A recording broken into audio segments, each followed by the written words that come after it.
Good evening to all. Welcome और welcome back to my channel. आज की इस क्लास में हम करने वाले हैं most important MCQs for your HPPGT commission exam. HPPGT के एग्ज़ाम में जो आपका नया पैटर्न दिया है, जिसमें जो पार्ट बी है या पेपर 2 है, उसमें आपका 20 मार्क्स का पेडागोजी, टीचिंग लर्निंग या फिर साइकोलॉजी बोलें, उस पर बेस्ड क्वेश्चन आपसे पूछे जाएंगे, है ना। तो उसमें पर्टिकुलरली आपके जो सिलेबस है वो मेंशन किया हुआ है, उसी सिलेबस के अकॉर्डिंग जो है हम ये MCQ करने वाले हैं, ठीक है। जिससे ये जो मैंने MCQ सीरीज रखा है टॉप 100 क्वेश्चन का है। पार्ट ए में हम 50 क्वेश्चन करेंगे और पार्ट बी में अगले 50 क्वेश्चन करेंगे, ठीक है।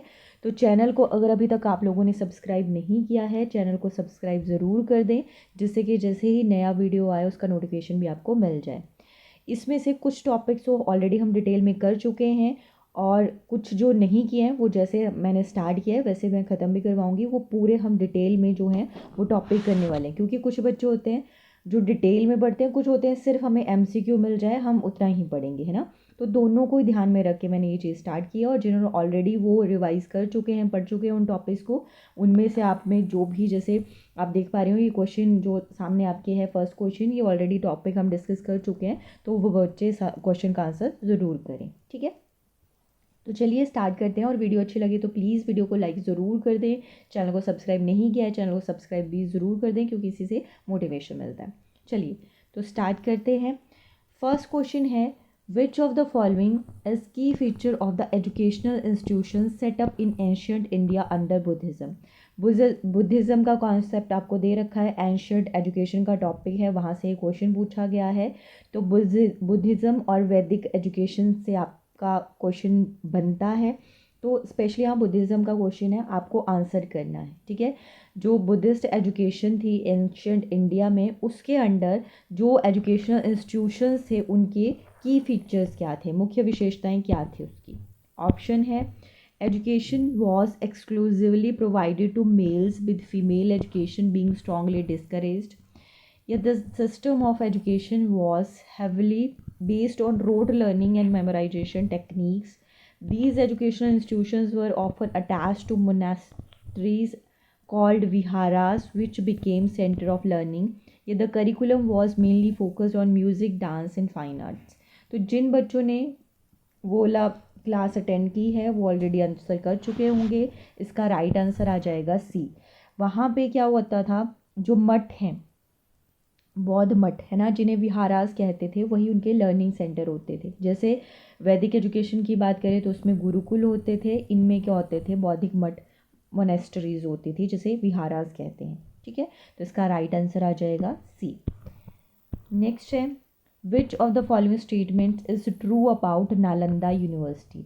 इनमें से कौन सी स्टेटमेंट ट्रू है नालंदा यूनिवर्सिटी के बारे में। नालंदा यूनिवर्सिटी का नाम आपने सुना होगा, है ना, हाई रैंक यूनिवर्सिटी थी हमारे जो एंशियंट एजुकेशन है उसके टाइम में। तो इसके बारे में जो सही है वो आपने बताना है। Officially established in 19th century during the British Raj, considers world first residential university, was exclusively a center for the study of literature and arts, has always remained operational continuously since its establishment in the ancient period। ठीक है। तो इसका right answer आपको I think पता ही होगा, इसका right answer क्या है। इसे वर्ल्ड की पहली रेजिडेंशियल यूनिवर्सिटी कहा गया, ठीक है।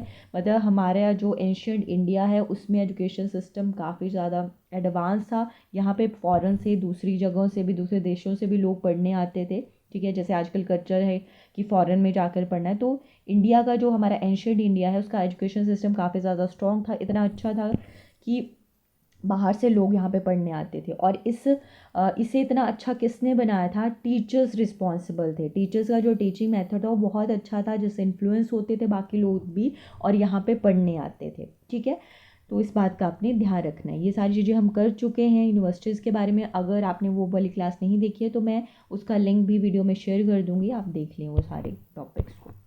नेक्स्ट है, अष्टाध्यायी वॉज रिटन बाय। अब आपको पता है हमारे जो एंशियंट एजुकेशन है या वैदिक काल था, उसमें अलग अलग स्कॉलर्स हुए, जिनमें से एक स्कॉलर थे जिन्होंने अष्टाध्यायी लिखा। अष्टाध्यायी क्या है, जिसमें बताया गया कि जो संस्कृत है उसे कैसे बोलना है, कैसे लिखना है, मतलब उसके रूल्स वगैरह सारे लिखे गए। और 8 अध्याय हैं, 8 चैप्टर हैं, इसीलिए इसका नाम अष्टाध्यायी आता है। कई बार सिंपली पूछ लेते हैं कि अष्टाध्यायी में कितने चैप्टर्स हैं, तो अष्टाध्यायी मतलब 8 अध्याय 8 chapter.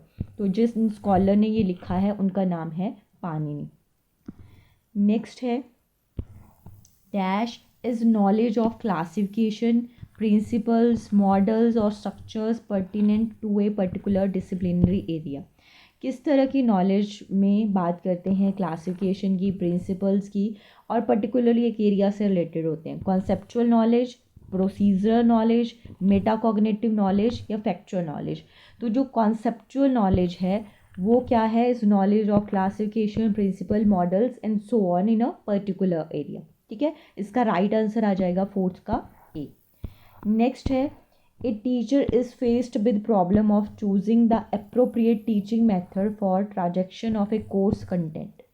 Which branch of philosophy will most appropriately describe his her predicament. मतलब ये जो ऑकवर्ड सिचुएशन है जहाँ पे एक टीचर जो है वो प्रॉब्लम फेस कर रहा है कि मैं पढ़ाने के लिए कौन सा मेथड यूज़ करूँ किसी पर्टिकुलर कंटेंट के लिए, तो जो फिलॉसफी की ब्रांच है जिसमें ये चीज़ मेंशन कर रखी है उसे क्या बोलेंगे। ठीक है, उसकी सिचुएशन से ये जो ऑकवर्ड सिचुएशन है ये कौन सी ब्रांच उस सिचुएशन को डिस्क्राइब कर सकती है। एपिस्टिमोलॉजी, मेटाफिजिक्स, लॉजिक या नन। तो इसका राइट आंसर आ जाएगा एपिस्टिमोलॉजी। ठीक है, प्राणी विज्ञान या सिंपली ज्ञान विज्ञान, सॉरी प्राणी विज्ञान तो जेनेटिक आ गया। नेक्स्ट है द ऑब्जेक्टिव ऑफ आईसीटी।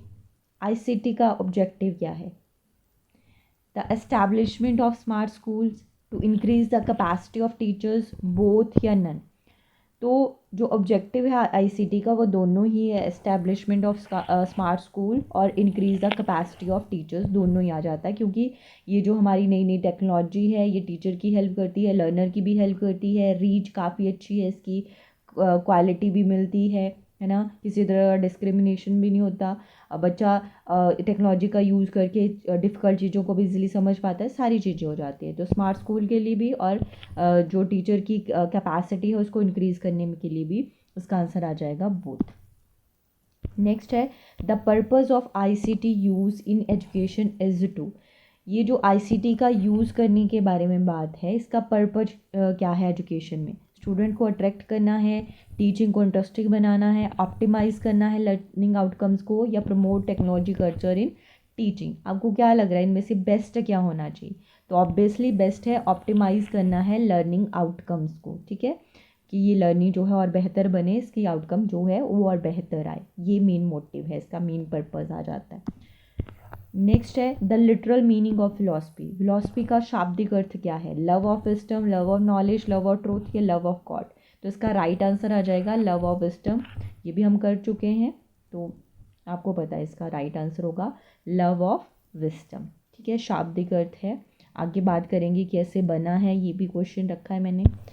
तो जैसे है the word philosophy comes from the word फिलोजमा सोफिया। फिलोजमा सोफिया से आया है जिसका मतलब हो गया लव फॉर विस्डम, है ना। तो ये कौन सी भाषा से आया है, ये जो शब्द है कौन सी भाषा का है। ठीक है, बिल्कुल सही, ग्रीक वर्ड है ये, याद रखना, ये भी कर चुके हम। The nature of philosophy can be explained as. जो नेचर है फिलॉसफी का उसे कैसे एक्सप्लेन कर सकते हैं, क्रिटिकल, सिंथेटिक, कॉम्प्रहेंसिव, तो ऑल ऑफ द अबव, सब कुछ होता है। ठीक है, नेक्स्ट है philosophy asks and answers various questions pertaining to the whole field of. ठीक है, किस फील्ड से रिलेटेड है, physical science, education, environment, sociology. तो इसका राइट आंसर जो है वो क्या आ जाएगा, एजुकेशन। ठीक है, जैसे मैंने कहा हम कर चुके हैं सारा, एक बार आप देखना चाहते हो तो लिंक मैं शेयर कर दूंगी डिस्क्रिप्शन में, वहाँ जाके देख लेना। All great philosophers of the world have also been. जितने भी फिलोसफर्स हैं वो साथ में क्या हैं, ग्रेट एजुकेटर भी हुए हैं। ठीक है, क्योंकि फ़िलॉसफी और एजुकेशन का गहरा संबंध है, दोनों एक ही सिक्के के दो पहलू आ जाते हैं, ठीक है। Aims of education are related to, aim जो है एजुकेशन का, अलग अलग उद्देश्य जो है एजुकेशन के, वो किससे रिलेटेड हैं, तो वो रिलेटेड है एम ऑफ लाइफ से। नेक्स्ट है the branch of philosophy which deals with knowledge is called, जो नॉलेज ज्ञान के साथ डील करती है उसे क्या कहते हैं, एपिस्टीमोलॉजी कह देते हैं। नेक्स्ट है which of the following is not quadrant of स्वयं, स्वयं का इनमें से कौन सा क्वाड्रेंट नहीं है, स्वयं के 4 क्वाड्रेंट आते हैं, बट इनमें से जो 4 ऑप्शन दी हैं उनमें से एक नहीं है। इसमें ई ट्यूटोरियल के बारे में बात करते हैं हम, ऑनलाइन डिस्कशन फोरम बनाया है, ई कंटेंट बनाया है, बट पॉडकास्ट इसमें नहीं आता है, ठीक है।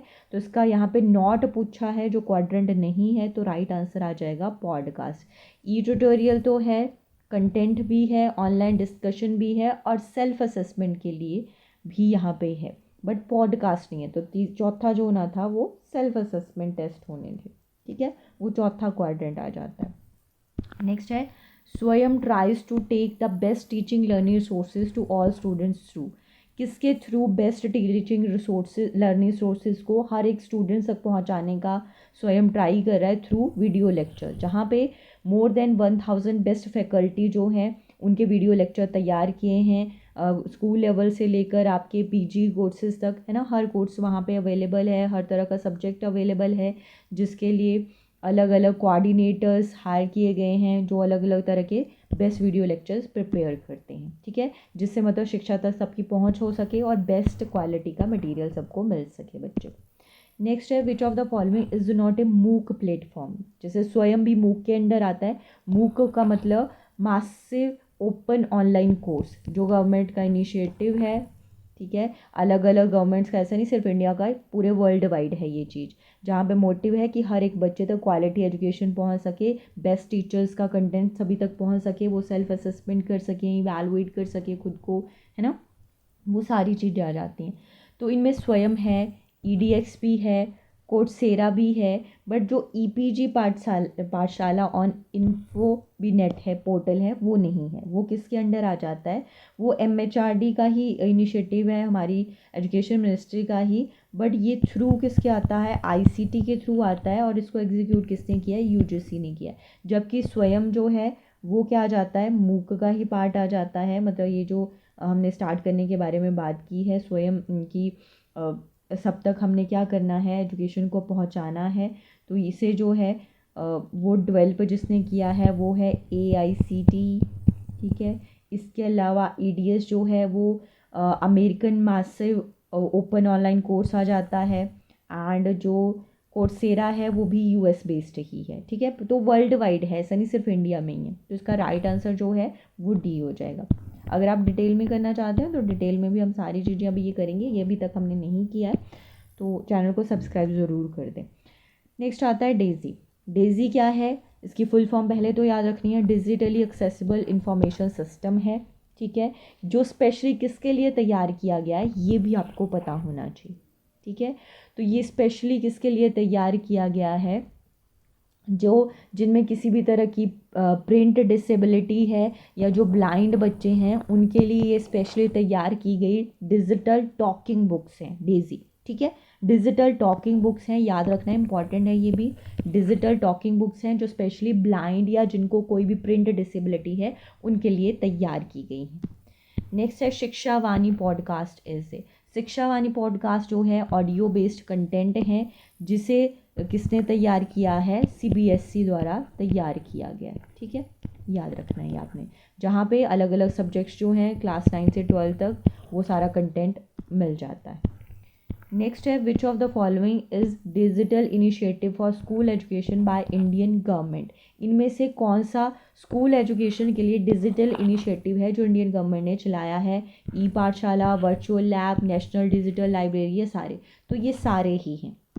नेक्स्ट है out of the following which is not the type of group non verbal intelligence test, इनमें से कौन सा नहीं है group non verbal intelligence test, तो आर्मी बीटा टेस्ट है, शिकागो टेस्ट है, रेवन प्रोग्रेसिव मैट्रिक्स टेस्ट है, इसमें जो आर्मी अल्फ़ा है वो नहीं है, वो ग्रुप वर्बल टेस्ट, ठीक है, आर्मी अल्फ़ा।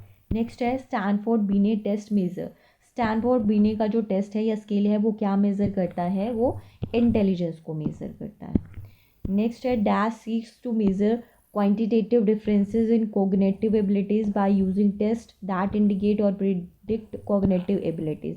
तो ये किसके अंदर आता है, ये आता है साइकोमेट्रिक अप्रोच के अंदर, जबकि बिहेवियरिस्टिक अप्रोच में उसके बिहेवियर के बारे में हम बात करते हैं, पियाजेन में स्टेजेस के बारे में बात करते हैं, स्किनर में कंडीशनिंग के बारे में बात करते हैं। ठीक है, नेक्स्ट है which one of the following is not a performance test of intelligence. इनमें से परफॉर्मेंस टेस्ट ऑफ इंटेलिजेंस कौन सा नहीं है। ठीक है, ये आपको याद रखना है। तो परफॉर्मेंस जो नहीं है वो है कॉर्नेल कॉक्स स्केल, क्योंकि ये वर्बल इंटेलिजेंस स्केल है। ठीक है, नेक्स्ट है IQ scores are generally dash correlated with academic performance. कौन से एकेडमिक हम क्या मानते हैं कि जो IQ स्कोर है वो एकेडमिक परफॉर्मेंस से किस तरह रिलेटेड होता है, परफेक्टली, हाईली, मॉडरेटली या लिस्ट। तो जो IQ स्कोर है उसको नॉर्मली माना जाता है, कोरिलेट करते हैं हम highly with the academic performance, मतलब जिसका हाई IQ होगा उसकी एकेडमिक परफॉर्मेंस भी हाई होगी, जनरली करते हैं, ऑलवेज नहीं होगी ये चीज़। नेक्स्ट है when both actual and mental age of a child is 10 years then her intelligence category may be considered as।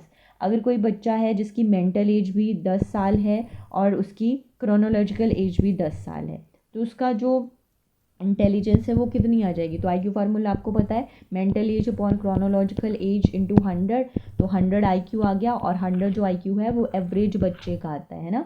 90 से 110 के बीच का जो IQ है वो एवरेज या नॉर्मल बच्चे का माना जाता है, जो मैक्सिमम पॉपुलेशन है हमारी दुनिया में। ठीक है, तो वैसे भी जब भी निकालने की ज़रूरत नहीं थी यहाँ पे, तो जब दोनों ही चीज़ें सेम होंगी तो वो एवरेज ही आएगा। ठीक है, कम या ज़्यादा है तब आपने कैलकुलेट करना है IQ फार्मूला का यूज़ करके। नेक्स्ट है which of the following given people are focused on the subjective inner world of thoughts, feelings and ideas. खुद में ही रहने वाले जो लोग होते हैं उनको हम क्या कह देते हैं, इंट्रोवर्ट की कैरेक्टरिस्टिक्स हैं ये सारी सारी। नेक्स्ट है which of the following is not a stage of psychosexual personality theory. Psychosexual personality जो थ्योरी है वो किसने दी थी, सिगमंड फ्राइड ने दी है, और इनमें से कौन सी स्टेज नहीं है, एनल, फेलिक, एक्टिव या फिर ओरल। तो एनल, फेलिक और ओरल तो है, एक्टिव कोई भी स्टेज नहीं थी। उन्होंने 5 स्टेजेस दी थी, पर्सनैलिटी में हम करेंगे इस चीज़ें डिस्कस। ठीक है, इसका राइट आंसर है एक्टिव। नेक्स्ट है projective techniques are basically use to measure. Projective techniques का किसके लिए यूज़ करते हैं, पर्सनैलिटी को मेज़र करने के लिए। प्रोजेक्टिव आ गया, सब्जेक्टिव आ गया, ऑब्जेक्टिव आ गया, इन सब टेक्निक्स का यूज़ किया जाता है पर्सनैलिटी को मेज़र करने के लिए। नेक्स्ट है concept attainment model of teaching is given by. Concept attainment model जो है टीचिंग का वो किसने दिया है, ब्रूनर ने दिया है। नेक्स्ट है which of the following teaching method is best for creative children. Creative children कौन होते हैं, जिनके दिमाग में नए नए आइडिया आते हैं। मतलब क्रिएटिविटी है जब आइडियाज़ टोटली नए हो, नोबल हो, ना देखा किसी से ना सुना किसी से, ठीक है, खुद से जो भी आइडिया है वो जनरेट किया, तो उनको क्रिएटिव कहते हैं। तो क्रिएटिव चिल्ड्रन जो हैं उनके लिए बेस्ट मेथड क्या हो सकता है उनको पढ़ाने का, तो हो सकता है सारे यूँ बेस्ट चूज़ करना है, तो बेस्ट उनके लिए आ जाता है ब्रेन स्टॉर्मिंग मेथड। ठीक है, क्योंकि स्पेशली फोकस करता है क्रिएटिविटी पे, नए नए आइडिया की डेवलपमेंट पे। ठीक है, तो ब्रेन स्टॉर्मिंग आ जाएगा यहाँ पे। नेक्स्ट उसके बाद आता है lecture method is best for. Lecture method किसके लिए बेस्ट है। लेक्चर मेथड वैसे तो टीचर सेंटर्ड है, इतना अच्छा नहीं माना जाता है, बट जब भी इंट्रोडक्शन की बात आती है, टॉपिक को इंट्रोड्यूस करना है, तो बेस्ट है उसके लिए। मतलब हर एक मेथड की अगर एडवांटेजेस हैं तो ड्रॉबैक डिसएडवांटेजेस भी होती हैं, दोनों ही चीज़ें होती हैं। तो ऐसा नहीं है कि लेक्चर मेथड टीचर सेंटर्ड है तो बुरा ही होगा, नहीं। जब भी टॉपिक को इंट्रोड्यूस करना है तो हमें लेक्चर मेथड ही यूज़ करना पड़ता है, तो उसके लिए बेस्ट है। नेक्स्ट है which of the following is not step of brainstorming method according to Osborn. Osborn ने कौन सा मेथड नहीं दिया है, कौन सा स्टेप नहीं दिया है brain storming method. Thinking about solution के बारे में इन्होंने बोला है, प्लानिंग करनी है ये भी बोला है, सिलेक्शन ऑफ कोड्स करना है ये भी बोला है, क्रिटिसिज्म ऑफ आइडिया ये कोई स्टेप इन्होंने नहीं दिया है ब्रेन स्टॉर्मिंग मेथड। नेक्स्ट है stimulation method is used for. Stimulation method जो है उसका यूज़ किसके लिए करते हैं, बिल्कुल ट्रेनिंग पर्पज़ के लिए करते हैं, इन्वॉल्वमेंट के लिए भी, प्रॉब्लम सॉल्विंग के लिए भी। तो इसका राइट आंसर आ जाएगा ऑल। जैसे ब्रेन स्टॉर्मिंग लेक्चर मेथड, वैसे भी स्टिमुलेशन भी एक टीचिंग मेथड ही आता है। नेक्स्ट है project method is given by. Project method जो है वो किसने दिया है, तो इसका आंसर आई थिंक आप सबको पता है, गिवन बाय किलपैट्रिक। किलपैट्रिक ने ये दिया है। Multiple intelligence theory of intelligence is given by, multiple intelligence theory किसने दी है, हार्वर्ड गार्डनर ने दी थी, ठीक है। सबसे पहले इन्होंने 7 टाइप दिए थे इंटेलिजेंस के, फिर 8, फिर इन्होंने 9 दिए, ठीक है। तो ये किसने दी है, given by Harvard. Ego works on, ego जो है वो कौन से प्रिंसिपल पे काम करती है, ईगो जो है कंपोनेंट है सिगमंड फ्राइड की साइको एनालिटिकल थ्योरी का, तो ये जो काम करता है ये काम करता है रियलिटी प्रिंसिपल पे, जबकि ईड कंपोनेंट है प्लेजर प्रिंसिपल पे काम करने वाला, और सुपर ईगो जो है वो काम करता है मोरालिटी प्रिंसिपल पे। नेक्स्ट है in progressive classroom education is, progressive जो क्लासरूम होता है उसमें एजुकेशन किस तरह की होती है, उसमें एजुकेशन होती है चाइल्ड सेंटर्ड, ठीक है। 19वीं सेंचुरी में ये पेडागोजिकल मूवमेंट स्टार्ट हुआ था, जहाँ पे बात की गई थी कि भाई एजुकेशन हमारी चाइल्ड सेंटर्ड होनी चाहिए। उस टाइम पे टीचर सेंटर्ड थे, उसमें अलग अलग थिंकर्स आ जाते हैं, ठीक है, कई थिंकर्स आते हैं उसमें। नेक्स्ट है to develop problem solving ability which of the following question helpful, अगर बच्चे में प्रॉब्लम सॉल्विंग एबिलिटी को डेवलप करना है तो कौन सा क्वेश्चन हेल्पफुल है। What is the name of 7 continents, give examples of carnivorous animal, how much colour is required to paint a wall, या what is the price of onions. तो कौन सा क्वेश्चन आप पुट ऑन करोगे जिससे बच्चे में प्रॉब्लम सॉल्विंग एबिलिटी आए। तो इसमें जो बाकियों कंपैरिजन में लग रहा है वो है कि how much colour is required to paint a wall, यहाँ पे बच्चा सोचेगा, समझेगा, लॉजिक लगाएगा, है ना, अपनी डाइवर्जेंट थिंकिंग का यूज़ करेगा, तो उसमें प्रॉब्लम सॉल्विंग एबिलिटी आएगी, तो ये क्वेश्चन बेस्ट है उसके लिए। क्रिएटिव चिल्ड्रन आर, जो क्रिएटिव बच्चे होते हैं वो कैसे होते हैं, वो होते हैं डाइवर्जेंट थिंकर, मतलब अलग अलग तरीके से सोचने वाले, किसी प्रॉब्लम के मल्टीपल सोल्यूशन सोचते हैं और अल्टीमेटली एक सही सोल्यूशन तक पहुंच भी जाते हैं, तो उन्हें कहते हैं divergent thinker. Method of teaching is to fulfil the aim of education and life, this is determined by, method of teaching जो है वो क्या करता है, फुलफिल करता है aim of education and life. ये कौन डिटरमाइन करता है, ये फिलॉसफी, जब भी एजुकेशन की बात हो, मेथड्स की बात हो, एम की बात हो, उसका आंसर फिलॉसफी होगा। नेक्स्ट है philosophy sets the goal of life and who provides the means for its achievements. तो जो फिलॉसफी है वो क्या करती है, सेट करती है गोल को, और जो मीन प्रोवाइड करता है वो क्या है, एजुकेशन, ठीक है, राइट आंसर एजुकेशन। नेक्स्ट है philosophical activity is concerned with, philosophical activity जो है वो किससे कंसर्न है, थिंकिंग से, क्रिटिसाइजिंग थे, सिंथेसाइजिंग थे, या ऑल ऑफ द अबव, तो सभी से है, all of the above. Next है which of the following would be the most appropriate feedback rubrics for a learners performance in speaking assessment test. जो रूब्रिक्स है ना, वो एक तरह का असेसमेंट टूल है जो डिटेल में बात करता है, सिर्फ असेसमेंट ऐसे नहीं कि ग्रेड दे दिया कि 10 नंबर आ गए या ए ग्रेड बी ग्रेड, सिर्फ ऐसे नहीं, डिटेल एक्सप्लेनेशन देता है वो, ठीक है। तो आपने क्या करना है, आपने फीडबैक रूब्रिक्स का यूज़ करना है बच्चे की स्पीकिंग असेसमेंट टास्क जो भी उसने परफॉर्म किया होगा स्पीकिंग असेसमेंट टास्क में, उसके रिगार्डिंग। तो क्या दोगे आप, क्या लिखोगे, ये लिखोगे नीड्स अचीवमेंट, या pronunciation was incorrect in many places and commit unacceptable errors, या लिखोगे care should be taken in the pronunciation words like selection collection या फिर proportion, या poor pronunciation of words like selection collection proportion and generation। पहले question को समझना है, एक बात का आपने ध्यान रखना है, इस पार्ट में क्वेश्चन को अच्छे से अंडरस्टैंड करना है तब आंसर करना है, ठीक है, अदरवाइज क्वेश्चन ही समझ आएगा। जैसे मुझे पता है आपको क्वेश्चन ही नहीं समझ आया होगा, क्वेश्चन ये पूछ रहा है कि जो रूब्रिक्स हैं, ठीक है, रूब्रिक्स मैंने क्या बोला, एक असेसमेंट टूल है जो जिसमें आप डिटेल में लिखते हो, जैसे बच्चे की जो परफॉर्मेंस है उसके बारे में डिटेल में लिखो, सिर्फ ऐसे नहीं कि गुड बेटर बेस्ट, ऐसे नहीं, डिटेल में कि बच्चे ने क्या क्या परफॉर्म किया उस चीज़ को डिटेल में आप लिखते हो, वो होता है रूब्रिक। तो यहाँ पे आपने फीडबैक देखनी है रूब्रिक्स के थ्रू बच्चे को, जो भी उसने परफॉर्म किया कहाँ पे, उसकी स्पीकिंग असेसमेंट टास्क में, ठीक है। तो आप क्या लिखोगे उस रूब्रिक में, तो आप नीड अचीवमेंट इस तरह की चीज़ें नहीं आपने यूज़ करनी है जो डायरेक्टली बच्चे को क्रिटिसाइज़ करती हूँ, ठीक है, जिससे बच्चा सीधे तौर पर डीमोटिवेट होता हो, या नेगेटिव स्टेटमेंट नेगेटिव वर्ड का यूज़ करना है, जैसे इनकरेक्ट वर्ड भी एक तरह का नेगेटिव आ जाता है ना, पुअर भी नेगेटिव आ जाता है, इसमें सबसे सही जो है वो सी है, आप इस तरह से लिखोगे, मतलब care should be taken in the pronunciation, तो बच्चा सोचेगा ठीक है यार मैंने गलती की हुई, मुझे अगली बार ध्यान देना है, एक पॉजिटिव तरह का फीडबैक उसको मिल रहा है, तो इसका राइट आंसर हो जाएगा सी।